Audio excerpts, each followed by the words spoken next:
Hello friends, my name is Drink Some Water. Welcome to the tutorial for being a great killer. But we're going to go over some important things that you should be doing in your games. We start on the swamp map and nothing much really going on at the start. We have a very massive cooldown and we come across a survivor and a door. And this is about like 10 seconds into the game. We can choose whether or not we want to chase the survivor right off the bat. They're just in our grasp. And we have a door to our right. We could either choose to break the door because it's a freebie. It's always going to be closed, so we can either break it or we can go chase the survivor. It's best to get rid of that door. They'll use it whenever they need it, and that is not what we want, so we're going to choose to break it. We're going to break as many doors as possible at the start. And then after I hit the survivor, I leave the hole because if I break the hole, it's a waste of time. I can break other things such as these doors right here. They're kind of in my way. And then I break the cupboard because it's just there. It's good to break things while it's on the way. And then I find myself chasing a survivor, so I come back and I break the hole. And then they're going to be able to run around this loop a little bit. So I leave, and then I break more doors. And then I find a survivor. I was able to hit him, which is okay. I can wait. It's good to break at least the door or the hole. If it's open, break the hole. If it's closed, break the door, and then just leave it as is. And then you might find moments like this where the survivor is just looping you like crazy, and then all of a sudden they pull this maneuver. Don't fall for this maneuver because it is a trap. They are trying to make your game crash. I promise you, do not fall for it. Do not look at them. Just look away from them. Now, if you're a victim of that crash, well, just repeat step 1. All right, now we're going to talk about the powers of this killer. Every time you melee hit, your cooldown activates for 15 seconds. Every time you use your shield, it is up for 5 seconds, and it cooldown for 15 seconds afterwards. Your main power for this killer should be used when needed, which is what we'll go over in the combat section. And then we have these icons in the top left, which tells you what you should be doing. If all these icons are red, that means you need to look in the main areas, such as here and here. If 3 of these are yellow, start protecting the rituals more, especially the ones that have been just activated, since you know that one, the survivors need to pray there for the longest.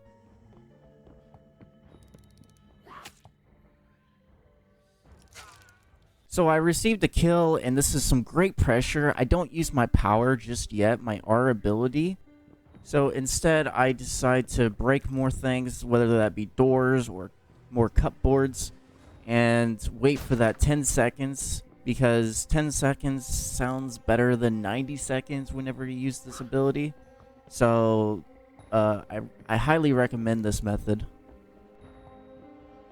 Now, the survivors were kind of playing like hot potato, trying to get this person resurrected, and they were trying to get as much pressure as possible, which was the right move. And to alleviate that, we had to chase pretty much everybody as much as possible. Now, with one person on the edge of death, I was able to chase these two, and even though I missed a hit there, it just happens. And this guy was looping this very badly. He was closing every single door, even when he was super healthy. Very bad decisions were made here. So I was able to break every single door that I wanted to break. I was able to juke that person out. That's why I leave that hole open, so they feel safe. And in reality, they're not. And then I was able to execute this person. Look at that. Look at that execution. Oh. Notice how I'm colliding into the survivors because I'm holding W down, and since I was able to hit them successfully, there's nothing they can do if they go backwards. I decided to hold W as much as I could so I could catch up to the survivor even faster. And as you can see, the survivor noticed me onto their ways, and they ended up just completely giving up, lost of hope, everything. And if you know which way the survivor's going, don't try to mind game for the hit. Always try to stay in front of them. never let them get away from you like that, because they can always stamina is like the #1 thing in this game. And here's exactly why I don't go around breaking every single thing, is because whenever I get sigiled like that and my cooldown is at 12 and I already have so much great pressure, so I don't need to use my power just yet. And this guy's one step closer to being close to death, so I decided to chase him and kill him, execute him, everything that I could possibly do to ruin his life. And then after that, since he can't come back into the game, I used my power, and assuming that someone might be on the ritual, but they weren't, so that was good to see. They used the god loop, which means I can't get to them unless I use a power, so I left and used my time breaking more items that they could use against me. And then I was able to get my power again, so I could find these survivors over here. And that's typically a match of the swamp. There's pots in this map as well to evade the killer. I won't talk about them because they're very easy to figure out, and it's kind of like a puzzle, so I want you guys to be able to do that on your own. This is just some casual looping. As you can see, I saved my power there, and they decided to jump off because I completely destroyed their life.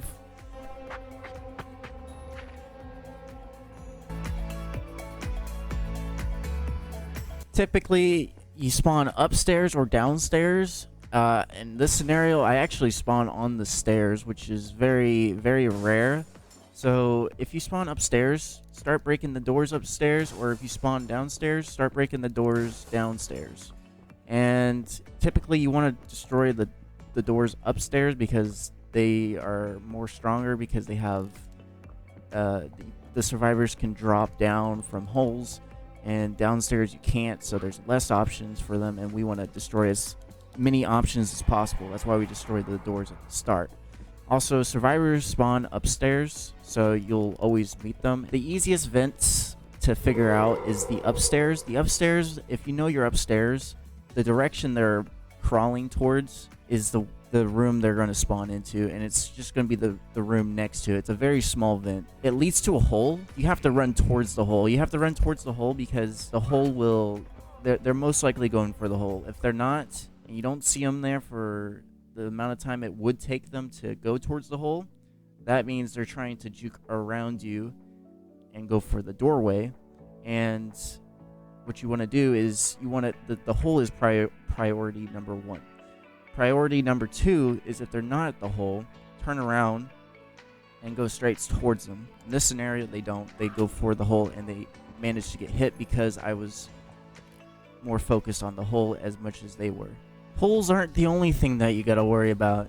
That's right, folks. What you see here is 4 stamina boosters and 4 health kits. This is definitely something you should be scared of.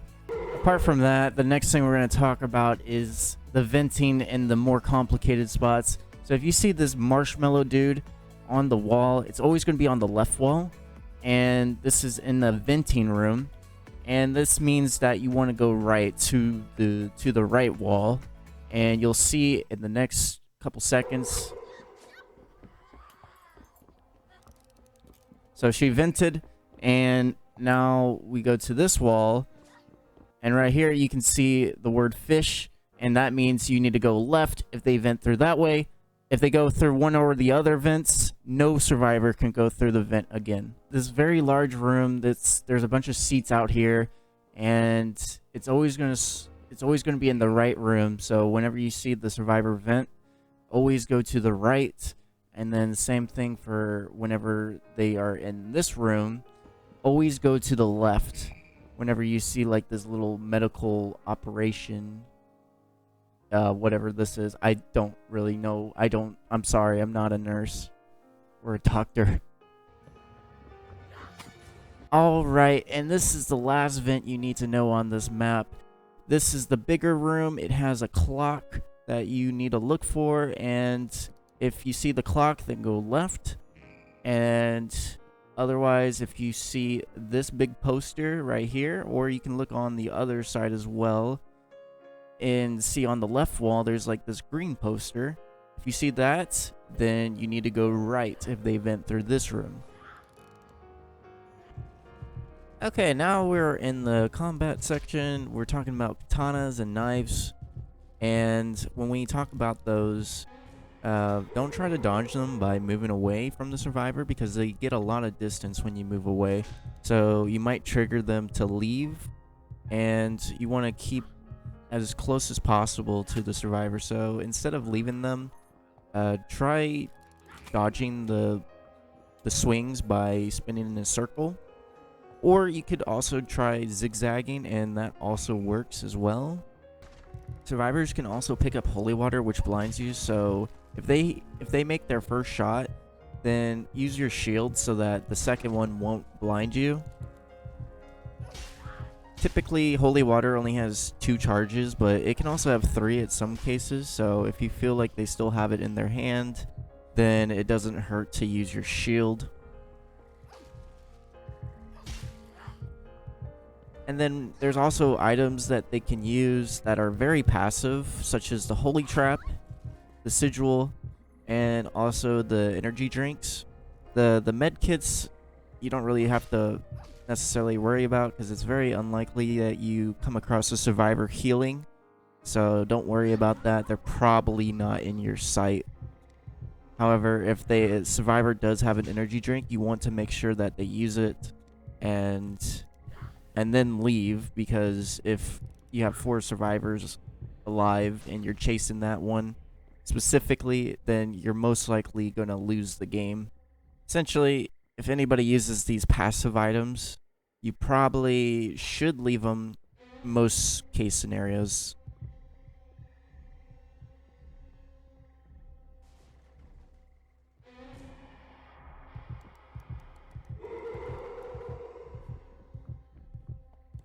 Also, I made a hit montage because a lot of people say the hitboxes are terrible, but most of them probably use the circle. I know I did whenever I first started trying this game. For like the first 15 hours, I tried to use that circle to my advantage. And in fact, it doesn't even matter. Like, you want to aim to the left of the circle so your hitbox is more like right here. Anything that's in front of you, in front of your player model, is where you're going to aim your shot, whether you're playing the Nymph or Belle.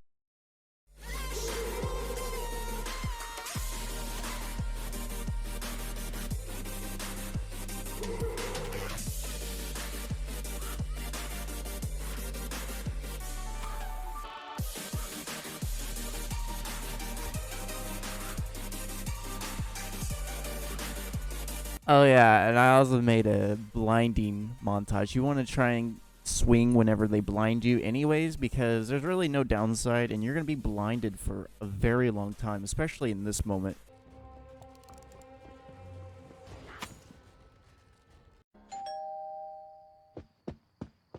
Hello? Yes?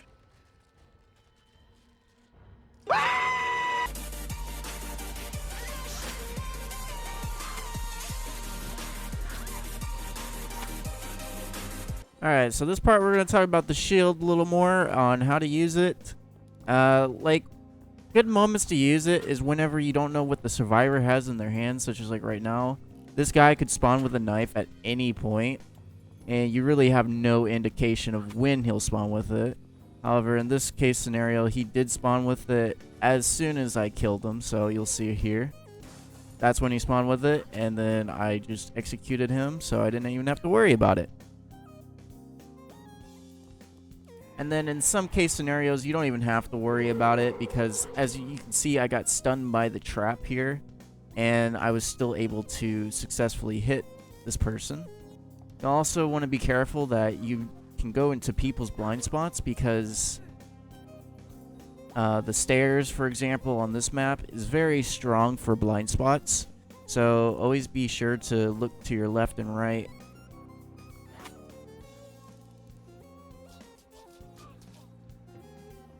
Now, with Belle's main power, it does hurt to say that you shouldn't really use it, since it's very strong in key moments. Key moments such as these moments right here. where if you're either trying to get more pressure on the survivors or trying to get to someone faster, if you're predicting someone's going to jump down, then use the power as soon as you can. Otherwise, you're going to let the survivor get away, such as this one did to me.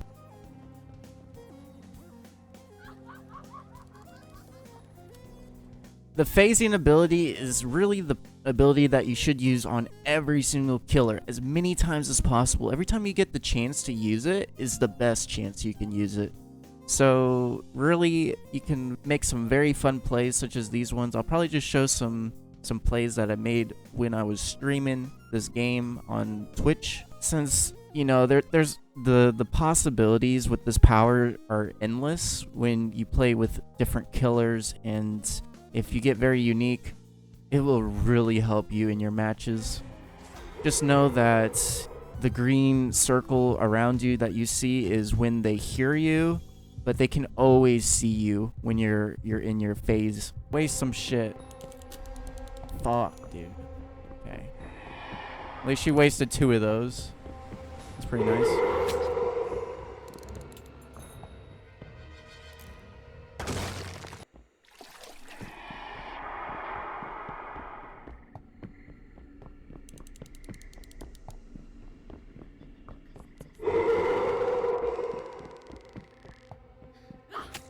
I couldn't see them. I didn't know they were there still. Didn't show me their aura. Ooh, okay. I like it. It was a pretty good 360, and then now she's just trembling, I think. Okay. I was expecting more. Fuck. Oh, I wanted the double hit. Dude, just give me the double hit. Make my day. So, as you can see, the power of the shift ability is very, very handy. They can still counter it. So you gotta be very aware. You gotta be mentally aware of what the survivors might do. You might not even expect them to do some certain things. But overall, I really do hope this helped you out. And if it did, please let me know in the comments. I'll reply to you and maybe say thank you and more. But with that, I do have one blooper for you. Alright, and now we're going to talk about strategies. This part right here, this was my favorite moment. The guy had the choice to either vent. I had plenty of distance between me and him, so he didn't know what I was going to do. And every second mattered at this moment. And he could either run around, and I was also shielded. So here's what happened. So I was able to get I was able to get the door out of the way.